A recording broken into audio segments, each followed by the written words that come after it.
Semana passada eu introduzi para vocês aqui esse tema, a arte de casar e permanecer casado. E na semana passada eu apresentei rapidamente algumas razões pelas quais eu queria abordar esse tema com vocês e os meus objetivos com ele.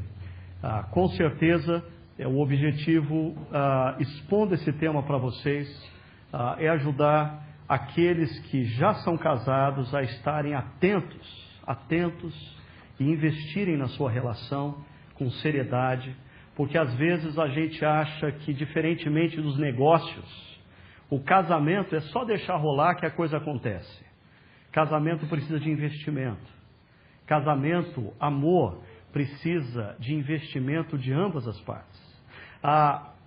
O meu objetivo com o tema também é incentivar você jovem que não é casado a casar. Esse ano foi o ano do nascimento dos bebês, né? Quem sabe o final desse ano e o ano que vem a gente tenha bastante casamentos para celebrar. Por quê? Porque casar é bom. Casar é bom. Faz parte dos planos de Deus, como a gente vai conversar nas próximas semanas. Agora, eu sei, a nossa comunidade tem um número significativo de pessoas que enfrentaram o divórcio, algumas delas ainda enfrentando as dores do divórcio, feridas ainda abertas. E eu não quero que você se sinta desconfortável no nosso meio. Eu quero que você use esse momento para reavaliar a sua vida, para trabalhar um pouco do seu passado, para projetar o seu futuro. E eu espero de coração que, enquanto a gente refletir sobre esse tema, o seu coração e a sua mente se encha de esperança. Se encha de esperança e você sinta o toque de Deus, curando as suas feridas emocionais e convidando você para o novo. Hoje, eu queria conversar com vocês um pouco sobre esse tema, em busca de uma visão realista do casamento. Em busca de uma visão realista do casamento. Para tanto, eu queria apresentar para vocês hoje um casal que durante muitos anos eles acompanharam a minha vida. Paul e Jimmy Bookman, personagens do seriado Mad About You. Por muitos anos eu assisti os altos e baixos desse jovem casal e eu me identificava muito com eles porque jovens, urbanos, envolvidos nas tensões, na construção de um casamento, desenvolvimento profissional, eram constantemente invadidos na sua privacidade por familiares, amigos, tudo que fazia parte da vida desse casal tinha um pouco a ver com a minha vida, da Sônia, no início do casamento. E por muito tempo eu me diverti muito com as confusões que eles arrumavam. Até que lá pelo 7º ano do casamento deste casal, eu fui chocado com um capítulo desse seriado.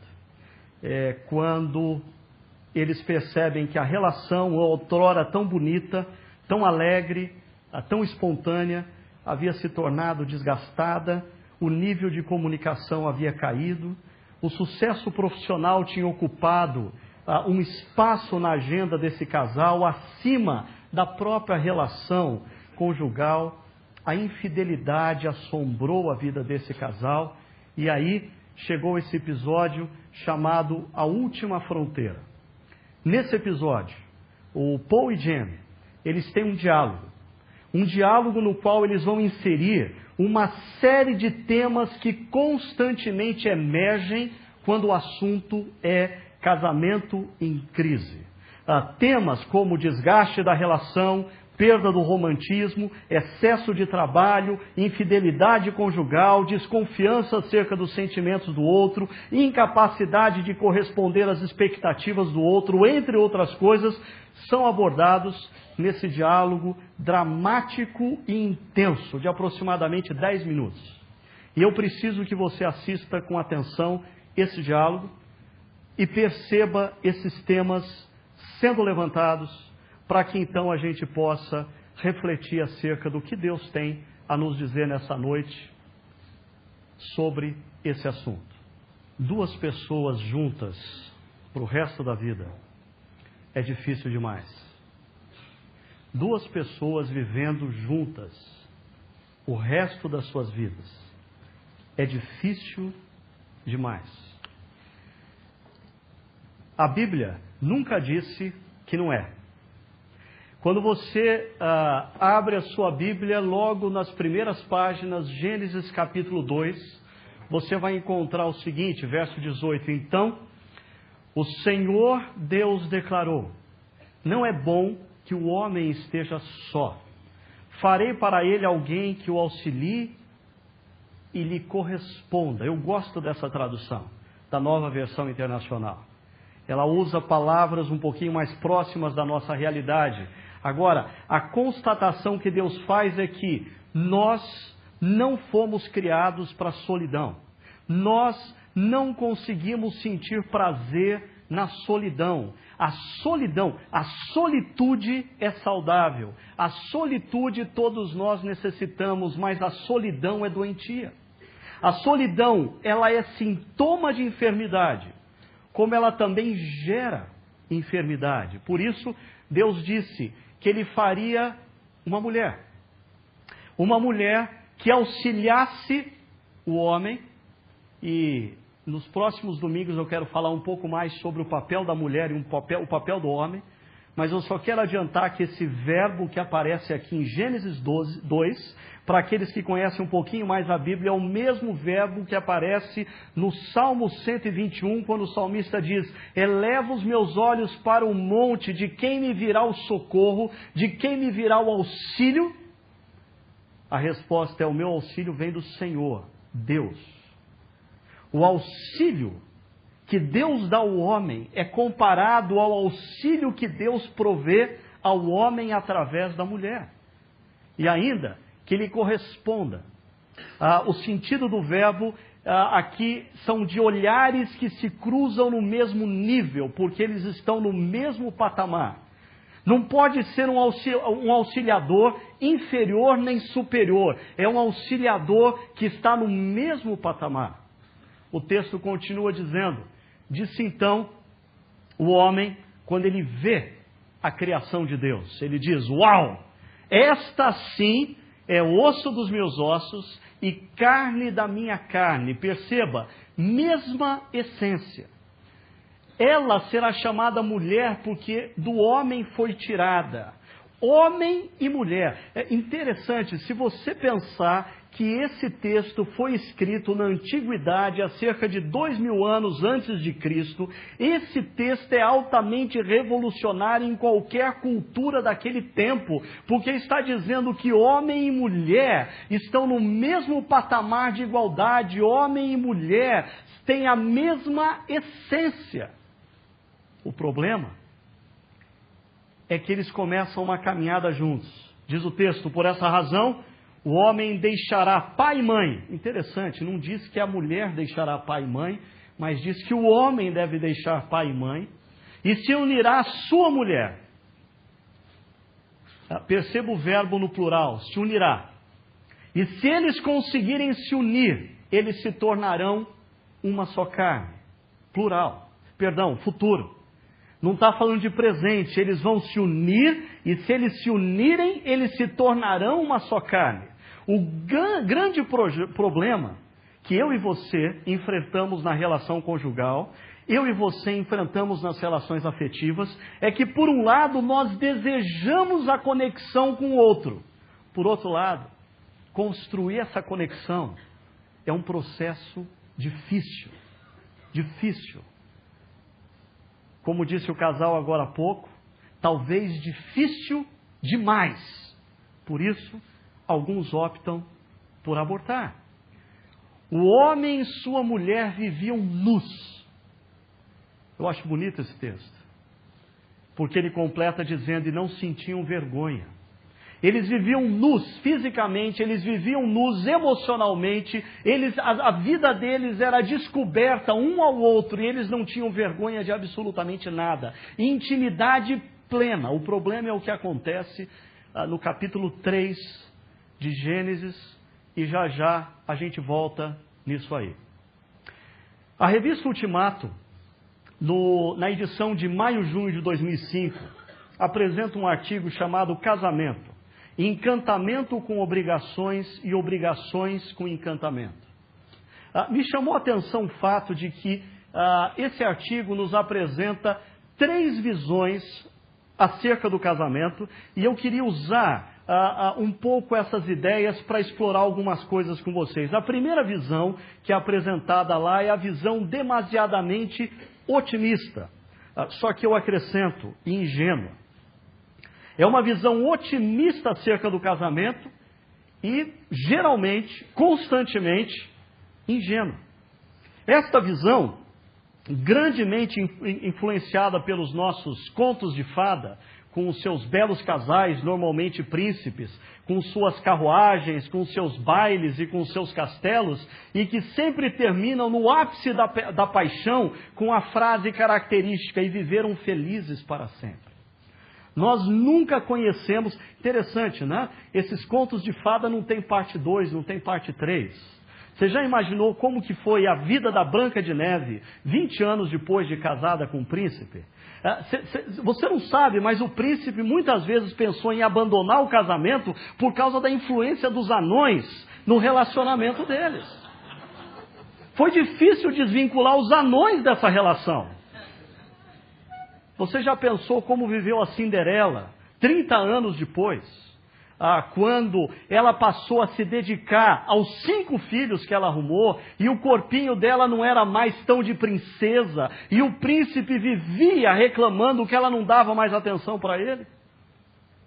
É interessante. Os relatos dos contos de fada terminam com "e viveram felizes para sempre".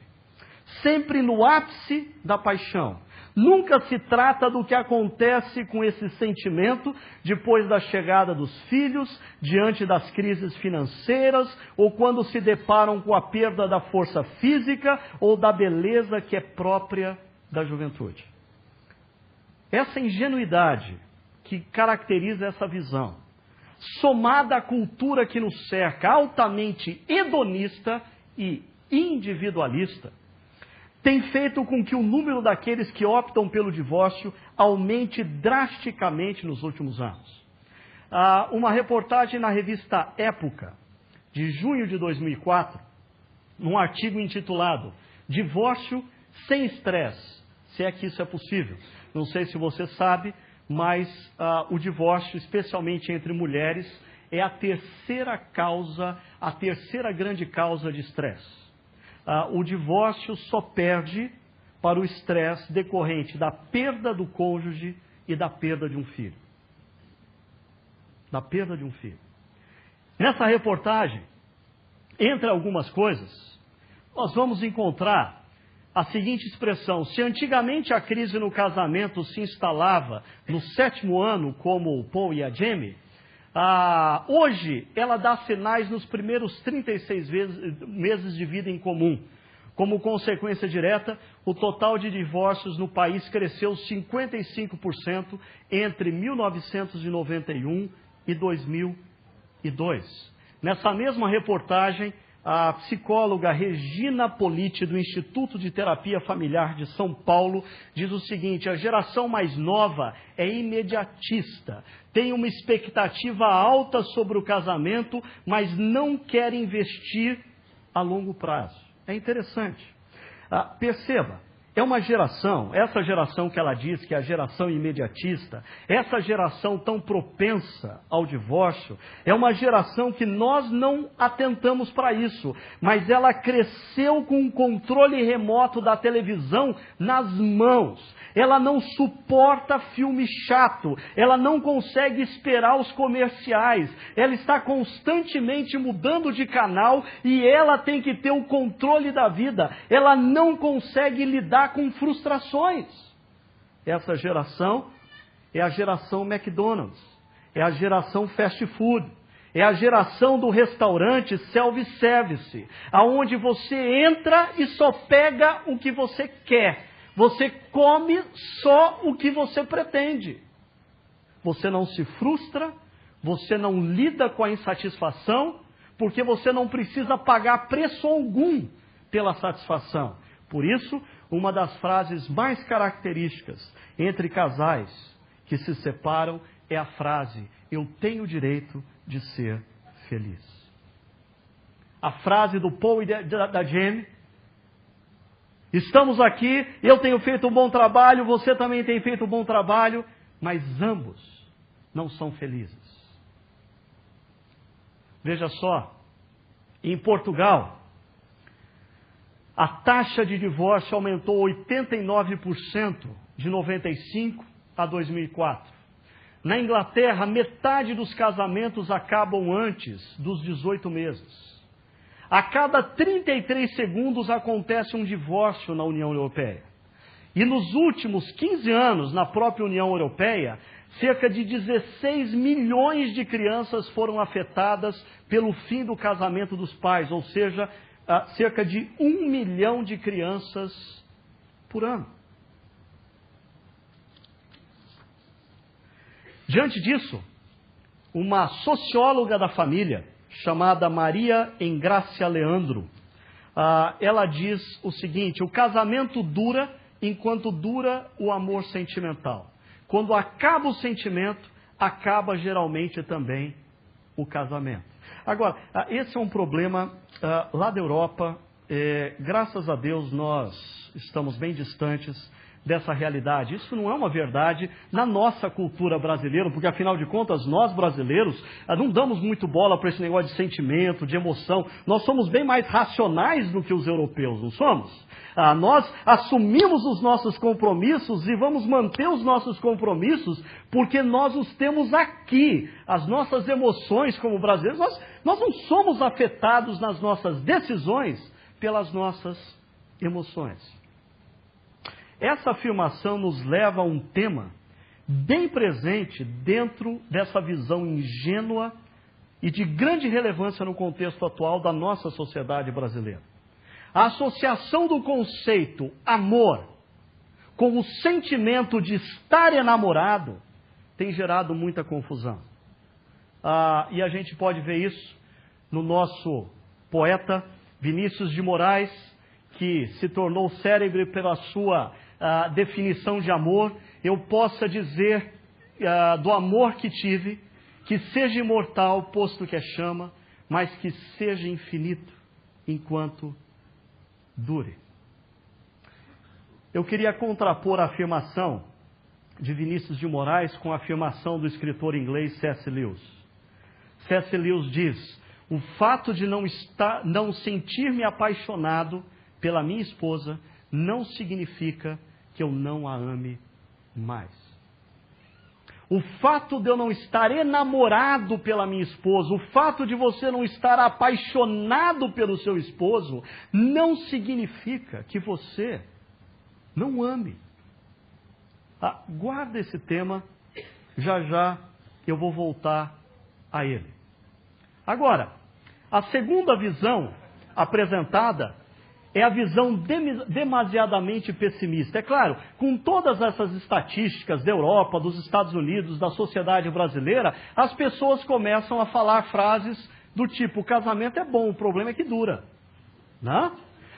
Ou elas tentam resgatar frases de filósofos como Arthur Schopenhauer: casar-se significa duplicar as suas obrigações e reduzir a metade dos seus direitos. Né? Ou quem sabe do dramaturgo irlandês George Bernard Shaw, quando ele diz: o matrimônio não é loteria, na loteria algumas vezes se ganha. Essas frases nos cercam por aí, e muitas vezes, mesmo quando essas frases não são elaboradas, os conselhos que nos são presentes refletem essas frases. Essa semana, uma amiga que pretende se casar em breve, e que, consciente do tema que estava sendo abordado, ela me mandou um e-mail dizendo, entre outras coisas, o seguinte: olha o que ela disse: as pessoas que estão casadas dizem, para que casar? Você não sabe como a sua vida é boa como está? Fique só namorando, esse é o melhor da vida. Ainda mais você que é independente financeiramente, depois deveria apenas curtir o namoro. Ter um homem que vai querer mandar em você, que vai te privar da sua total liberdade, pode não ser um bom negócio. Eu não sei quem deu esse conselho para ela, mas com certeza, essa pessoa que deu esse conselho ainda não conhece um bom casamento. tem uma visão um tanto quanto deturpada do que é casamento e do que é o projeto de Deus para a vida de um homem e de uma mulher. Mas conselhos desse tipo, eles não são exclusividade das mulheres. Um amigo que também pretende se casar me mandou um e-mail essa semana. E olha o que ele disse. Ouço de homens, clientes meus dizendo, por que casar? É melhor ficar solteiro, posso conhecer várias mulheres diferentes, não ter compromisso, ficar galinhando. Ela mora na casa dela e eu moro na minha casa. Saímos na semana para namorar, ir à night, fazer amor e saborear as delícias dos prazeres. Será que isso reflete de fato o plano de Deus para a vida de um homem? Será que essa frase reflete maturidade ou reflete uma tremenda adolescência tardia na vida de um homem? A consequência desse pessimismo, não são consequências ali, mas consequência 1, é a seguinte: as pessoas se casam cada vez mais tarde, por causa desse pessimismo, por causa de tantos conselhos como esse. Veja só, enquanto em 1991 a média de idade de pessoas que se casavam era no Brasil de 23,7 anos para mulheres e 27 anos para homens, no último censo em 2002, as mulheres se casam em média com 26,7 anos e os homens com 30,3 anos. Ou seja, houve um acréscimo aí de aproximadamente 3 anos em ambas as partes, em parte por causa dessa visão pessimista acerca do casamento, em parte por causa de uma visão materialista acerca da vida. Nunca foi tão caro casar, né? No passado as pessoas se casavam porque se amavam. Hoje elas se casam depois que elas conseguem fazer a faculdade, a pós-graduação, o doutorado, o pós-doutorado, comprar apartamento, duplex, carro importado, um para cada um, e quando já tiver no banco cerca de 120 mil reais, porque é o que custa um filho até os 5 anos de idade, segundo algumas revistas especializadas, então agora nós estamos prontos a casar. Ainda, isso tem gerado homens, que eu chamo homens da geração Peter Pan. Por quê? O Peter Pan é um personagem dos contos de fada que vive uma eterna adolescência. Ele transforma o seu mundo na terra do nunca. Ele só quer diversão, ele não quer compromissos. O próprio combate com o Capitão Gancho faz parte do seu entretenimento diário. Essa é a vida de muitos homens que vivem hoje a sua adultescência. Já têm os seus 40, 50 anos, mas se vestem como garotões, falam como garotões, frequentam os lugares onde os garotões andam, seus carros são dos garotões e assim por diante. Por outro lado, nós vemos mulheres da geração Bridget Jones. Quem assistiu aqui o filme O Diário de Bridget Jones sabe do que eu estou falando. Essa mulher que vive uma grande crise expressa no conselho daquela pessoa que eu não conheço, a minha amiga. Porque a Bridget Jones é uma mulher que deseja intensamente viver um grande amor e se conectar numa relação e construir intimidade com uma pessoa. Mas ela não sabe se perder a liberdade de solteira vai valer a pena. Ela quer a intimidade conjugal com a liberdade de solteira.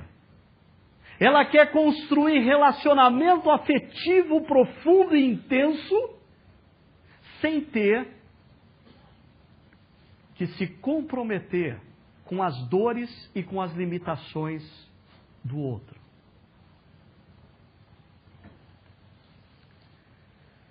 A segunda consequência é o aumento do número de uniões consensuais. Uniões não oficiais. Veja só, das uniões celebradas no ano de 2000 no Brasil, 70,5% foram oficializadas. 29,5% foram uniões informais. Por que isso? Veja só, a primeira razão é que existem pessoas que associam o papel escrito com o divórcio. Você já ouviu esse mito? Não, eu não quero papel dá azar. Olha, eu tenho um amigo que ficou junto com uma mulher 8 anos. Ele assinou o papel, no ano seguinte eles se divorciaram. Isso é um mito. Associar o papel escrito ao divórcio. Eu acho que uma argumentação mais séria do que essa é a segunda. É a previsibilidade de problemas na relação. Os casais hoje se casam concebendo a possibilidade do divórcio. Os casais se casam ponderando a possibilidade do divórcio. E alguns desses casais, daí, já que se pondera isso, eles pensam, bom, para que nós vamos oficializar uma relação se essa relação tem grande chance de não dar certo? Então é melhor manter na informalidade, porque você sabe, você que tem empresa, você sabe que sai mais caro você fechar uma empresa do que você abrir uma empresa. Também sai mais caro você se divorciar do que você casar. Então deixa na informalidade. Mas perceba, o sintoma, o aumento dos casamentos informais é sintoma do pessimismo em relação ao casamento. A previsão de que existe uma impossibilidade. Como disse o Paul e a Jamie, 2 pessoas juntas para o resto da vida é muito difícil.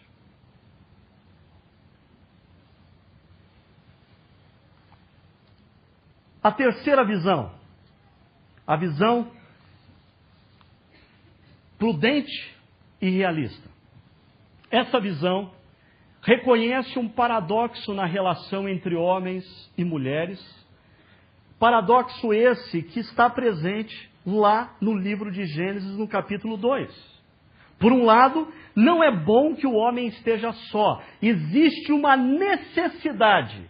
Por outro lado, quando eles se unem, eles vão se tornar uma só carne. Isso gera dor, porque eu não posso me casar só com a virtude do outro. Eu me caso também com as limitações do outro. Eu tenho que aprender a celebrar as virtudes e eu tenho que aprender a acolher as limitações. Se eu pudesse me casar como num restaurante self-service, onde eu só pego o que eu quero, seria muito bom. Se eu pudesse me casar como jovem que fica com o controle remoto da televisão nas mãos, só escolhendo os canais preferidos e assistindo só os programas que gosta, seria muito bom. O problema é que quando você se casa também com um lado da pessoa que não te agrada tanto, o lado da pessoa que te incomoda, o lado da pessoa que gera em você irritabilidade. A visão prudente e realista concebe que sozinhos nós não somos felizes. Quando nós nos casamos, nós nos deparamos com a dor do se tornar uma só carne. Por um lado existe o desejo. Queremos ter alguém ao nosso lado para juntos compartilharmos nossas vitórias e derrotas. Por outro lado, nós temos a realidade. Na medida em que o tempo passa, as limitações e os desencontros desgastam a relação. Como lidar com isso? Deixa eu mostrar para vocês um exemplo desse desejo de compartilhar juntos as vitórias e as derrotas. A vida imita a arte imita a vida. Né? Veja só, no filme Baila Comigo, uma das personagens desse filme, num determinado momento, tem um diálogo com uma pessoa e ela diz mais ou menos assim: por que acha que as pessoas se casam? Porque precisam de uma testemunha para a nossa vida. No casamento você promete se importar com tudo. Você se compromete dizendo para o outro: a sua vida não vai passar sem ser notada, porque eu estarei lá para notar. Sua vida não ficará sem testemunhas, porque eu serei sua testemunha. Existe uma necessidade inerente a nós seres humanos de termos uma testemunha ao nosso lado ao longo da nossa vida. Você já teve a experiência de receber uma grande notícia, uma notícia muito jóia, uma notícia muito alegre, Mas você está num hotel, no fundo da Europa, longe de todas as pessoas que você ama e quer bem? É terrível você ter uma vitória e não ter com quem compartilhar. E a dor de estar vivendo um momento de derrota, de tristeza, de sofrimento e não ter ninguém do lado. Por isso existe algo inerente ao ser humano, que é a busca por uma testemunha. Você precisa de alguém que se torne a testemunha ocular dos momentos de vitória da sua vida, dos momentos de fracasso da sua vida. Você e eu precisamos de pessoas que se engajem conosco, não apenas para celebrar as nossas vitórias, mas para suportar as nossas derrotas. Agora, eu mostrava aqui para vocês o desejo e a realidade. A realidade de que com o passar do tempo as limitações e os desencontros desgastam a relação. Deixa eu mostrar isso para vocês através de uma lenda indiana contada por Walter Tobit no seu livro Amor, um Sentimento a Ser Aprendido. Olha que interessante. Diz a lenda que o Senhor, após criar o homem e não tendo nada sólido para construir a mulher, tomou um punhado de ingredientes delicados e contraditórios, tais como timidez e ousadia, ciúme e ternura, paixão e ódio, paciência e ansiedade, alegria e tristeza, e assim fez a mulher e a entregou ao homem como sua companheira. Após uma semana, o homem voltou e disse: Senhor, a criatura que você me deu faz a minha vida infeliz. Ela fala sem cessar e me atormenta de tal maneira que nem tenho tempo para descansar. Ela insiste em que lhe dê atenção o dia inteiro. E assim, as minhas horas são desperdiçadas. Ela chora por qualquer motivo e fica facilmente emburrada. E às vezes, muito tempo ociosa. Vim devolvê-la, porque não posso viver com ela. Depois de uma semana, o homem voltou ao Criador e disse: Senhor, sabe, minha vida é tão vazia desde que eu trouxe aquela criatura de volta. Eu sempre penso nela, em como ela dançava e cantava, como era graciosa, como me olhava, como conversava comigo e como se achegava a mim. Ela era agradável de se ver, eu gostava de ouvi-la rir. Por favor, Senhor, quebra o meu galho, dê-me de volta. O Criador olhou o sujeito e disse: está bem, e devolveu a mulher. Mas 3 dias depois, o homem voltou e disse: Senhor, eu desisto, eu não consigo entender.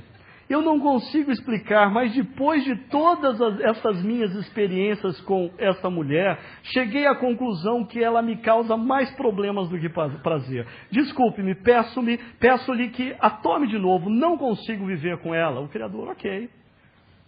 Mas também não pode viver sem ela, não é verdade? E virou as costas para o homem e continuou o seu trabalho. O homem, desesperado, disse: como é que eu vou fazer? Eu não consigo viver com ela e não consigo viver sem ela. O Criador então completa: achei que com as tentativas você já tivesse descoberto.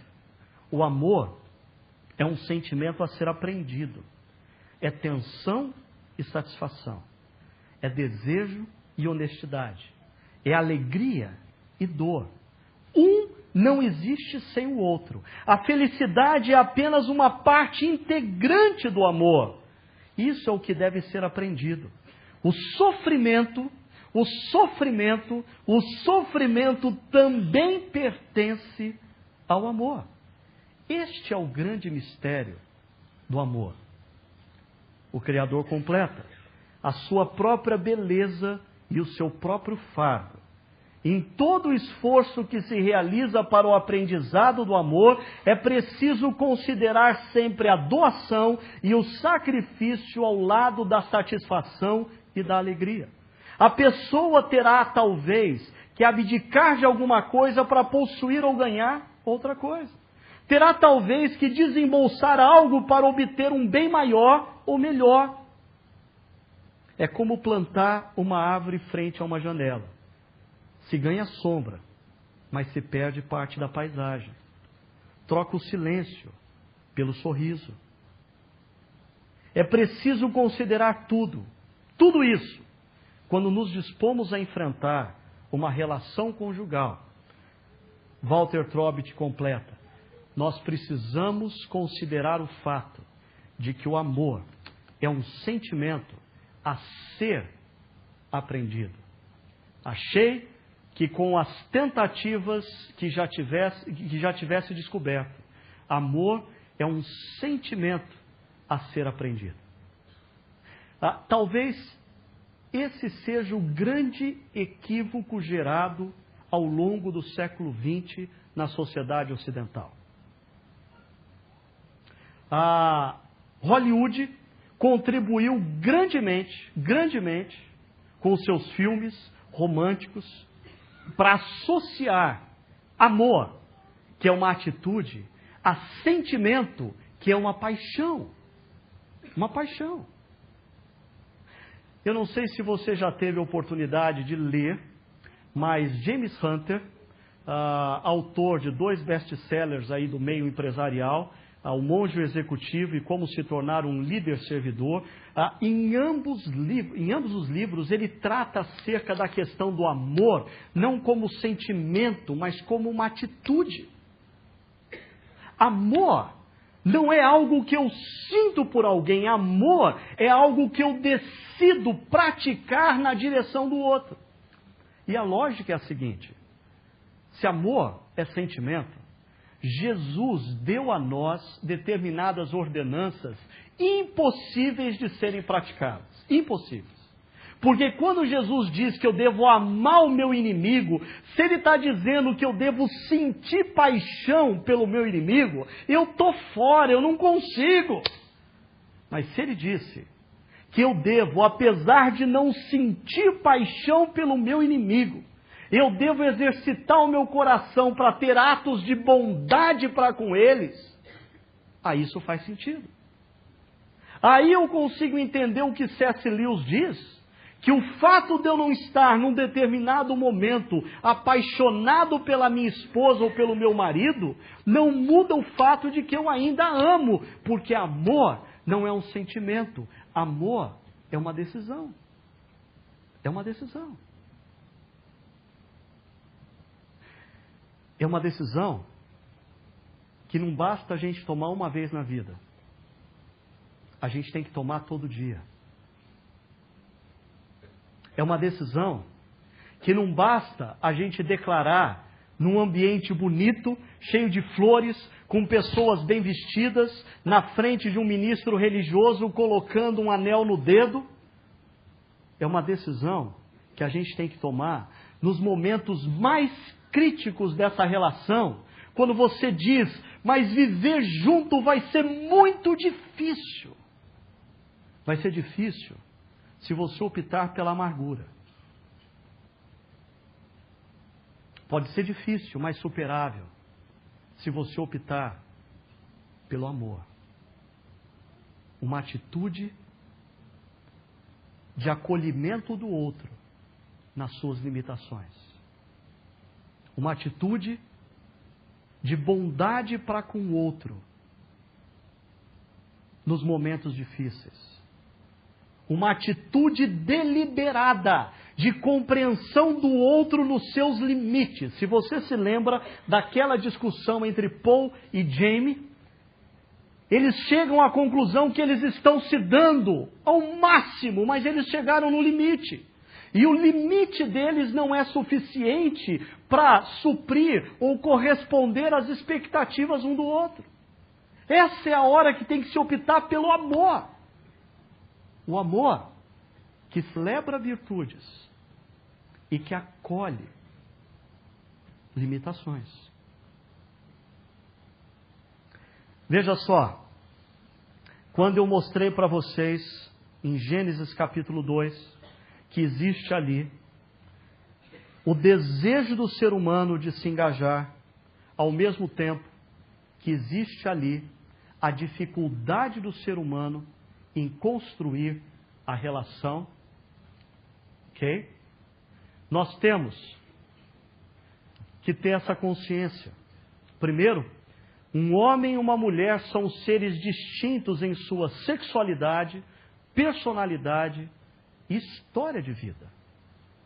Eu vou explorar um pouquinho mais esse tema nos próximos domingos.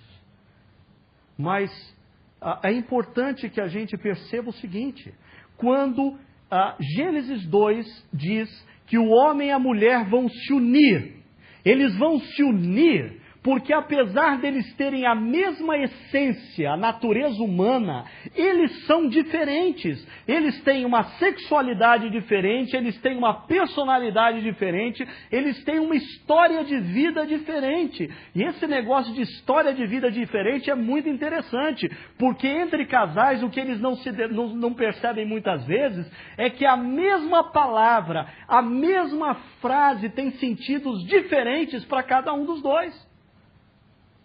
Existem palavras, existem frases que enquanto para um é um elogio, para o outro é uma agressão.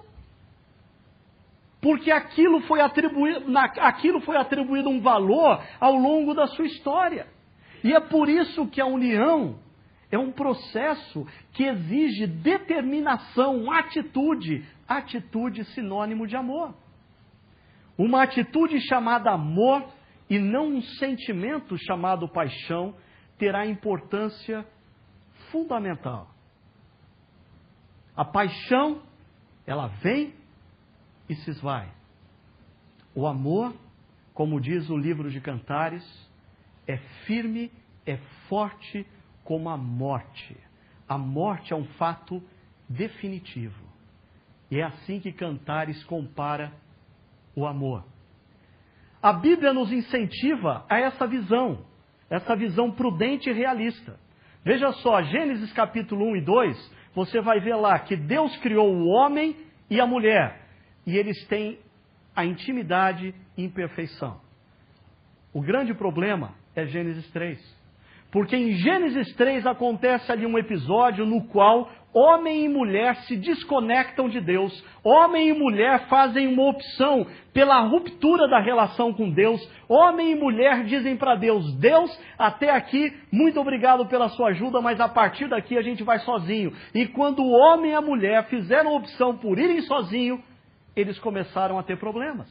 Porque a partir de Gênesis capítulo 4, o que você vai ler é a história de famílias complicadas. Quando você lê a história da família de Noé, a história de família de Abraão, a história de família de Isaac, a história da família de Jacó, você volta para casa animado. Você olha para os teus filhos e fala: eles não são tão maus assim não. Você olha para a tua esposa e fala: querida, muito obrigado por ser muito mais honesta do que muita mulher bíblica. Você olha para o seu marido e fala: querido, olha, você, hein, bem melhor que Abraão. É isso o que sobrou depois da desconexão. Essa é a nossa luta na construção pela intimidade. Por um lado, nós fomos criados por Deus para a intimidade, mas o que aconteceu em Gênesis 3 fez com que nós tivéssemos ainda o desejo pelos relacionamentos, mas a dificuldade na construção dos mesmos. E aí vem as crises. E o que você faz? Qual é a opção que você toma no momento da crise? A nossa cultura diz para você: duas pessoas viverem juntas o resto da vida, a vida toda, é muito difícil. O manual do construtor diz que você tem um desejo, o de construir a intimidade, mas você tem uma dificuldade, a de construir a intimidade. E a construção da intimidade exige não um sentimento chamado paixão, mas uma atitude chamada amor. O Paul andou por muitas horas naquela noite pelas ruas de Nova York. E aí, ele voltou para o apartamento para pegar suas coisas, porque tudo havia terminado.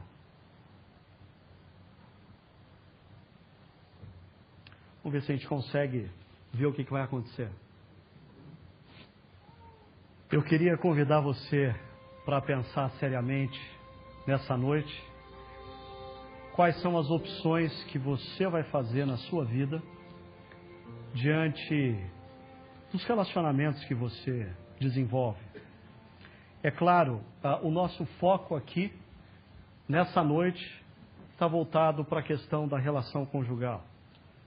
Mas talvez alguns vieram aqui e vivem um momento de crise na relação com seus pais, com seu irmão, com seu amigo. Relações que nós estamos tendentes a abortar. Eu espero que você tenha percebido que o que mantém relacionamentos ao longo do tempo não são sentimentos chamados paixão, mas são atitudes chamadas de amor. Não importa quão difícil vai ser, o que importa é que eu decidi te amar. Semana que vem a gente vai continuar a refletindo sobre esse tema. Eu espero que o que a gente tratou hoje já seja suficiente para você passar a semana pensando um pouquinho. Eu continuo à disposição para você me mandar a sua pergunta, o seu questionamento, a sua experiência, a sua frase. Tem o meu e-mail aí no nosso boletim. Fique à vontade, eu quero que esse tema seja tratado em diálogo. Em diálogo. Senhor, nós queremos, nessa noite, pedir a Tua bênção sobre as nossas vidas. Cada pessoa que se encontra aqui, o Senhor conhece no mais profundo, no íntimo do coração de cada uma delas. O Senhor sabe bem quem são aquelas pessoas que diante desta palavra, dessa noite, saem daqui encorajadas e dispostas a lutarem pela sua relação conjugal, a descobrirem o caminho do amor como uma atitude bonita ao longo da vida. Mas o Senhor conhece aqueles que também estão aqui desencorajados, desanimados, sendo convencidos pelo inimigo de que não existe mais esperança.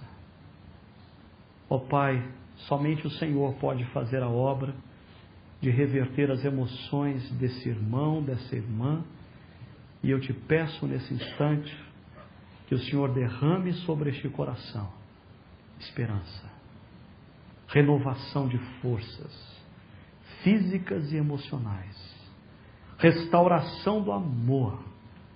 Ó Deus, fica com aqueles que estão aqui nessa noite feridos, porque um dia estabeleceram uma relação com outrem e esta relação se quebrou.